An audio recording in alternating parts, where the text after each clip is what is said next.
Então, dos versos do 1 até o 5, ele faz a apresentação desse tema, justificando que o Senhor Jesus, ele foi sepultado e ele ressuscitou ao terceiro dia, segundo as Escrituras. Nos parece simplista essa linguagem, nos parece comum para nós que já vivemos a era neotestamentária, mas é importante que se diga, meus irmãos, que Paulo está tratando sobre uma novidade. Não foi comum no Antigo Testamento informações de que um homem que havia morrido havia também ressuscitado, estava caminhando entre os irmãos. Então, Paulo vai tratar, justificando a sua tese na apresentação do seu tema, verso do 1 até o 5, falando de Cristo, que ressuscitou o terceiro dia, segundo as Escrituras. Quando ele fala que a sua ressurreição foi segundo as Escrituras, ele está levando em consideração que no Antigo Testamento há indícios de que Cristo não somente encarnaria, morreria, mas ressuscitaria. Então é importante para nós pensarmos que Paulo está tratando de uma novidade. E ele corre riscos, já que é uma novidade entre os irmãos, ele corria o risco de ser mal interpretado, por exemplo. Mas juntamente com ele, haviam outros que haviam presenciado a ressurreição de Jesus.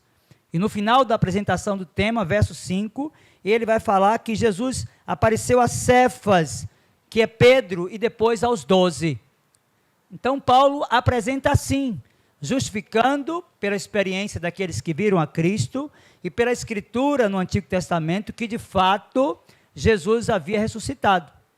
E já que Jesus ressuscitou, ele está interessado em tratar desse tema.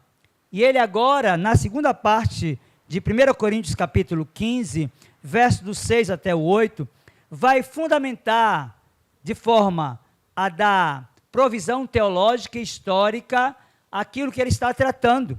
Vejam, verso do 6 até o 8, o texto diz que depois, falando de Cristo, ele foi visto por mais de 500 irmãos de uma só vez, dos quais a maioria sobrevive, diz ele, até agora, falando do seu tempo, porém alguns já dormem. A expressão dormir aqui, entenda como pessoas que já haviam morrido. Verso 7 e também 8, Paulo diz, depois foi visto por Tiago, mais tarde por todos os apóstolos, e afinal, depois de todos, foi visto também por mim como um nascido fora de tempo. Meus irmãos, a fundamentação histórica e teológica de Paulo para o tema ressurreição termina corroborando com aquilo que ele tem interesse a informar aos irmãos. Ele não somente está amparado pela teologia, ele não somente está abraçado com a história, mas ele tem pessoas do ciclo de relacionamento dele, bem como da igreja, que haviam visto o Senhor Jesus depois que ele morreu e ressuscitou.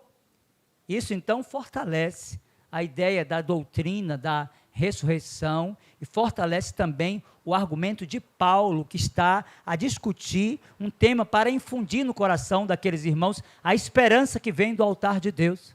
Meus irmãos, de fato, a doutrina da ressurreição é a doutrina que traz esperança ao coração do cristão. Os cristãos foram definidos ao longo da história como peregrinos, como pessoas que estão de passagem nessa existência efêmera. Os cristãos são aqueles que creem que morrendo continuarão vivendo e que, muito embora os seus corpos sofram o processo de decomposição, eles estão amparados por uma promessa de que esse corpo que se decompõe a cada dia e que vai passar pelo processo de decomposição mais incisiva, a proporção da morte física, é o mesmo corpo que um dia vai ressuscitar de forma gloriosa. Por isso, Paulo está ensinando que o cristão, quando morre, ele é levado aos céus, ele experimenta da separação da sua alma do seu corpo, e a sua alma redimida pelo sangue do Cordeiro, tem entrada aos portais da eternidade feliz. Meus irmãos, essa doutrina do estado intermediário da alma humana é aquela também que traz esperança àqueles que deixaram de ser igreja militante passaram a ser igreja triunfante, de que um dia tornarão este lugar, não mais como ele está, nessa condição afetada pelo pecado, mas transformado como na sua condição original, no pacto das obras, quando Deus criou todas as coisas de forma perfeita.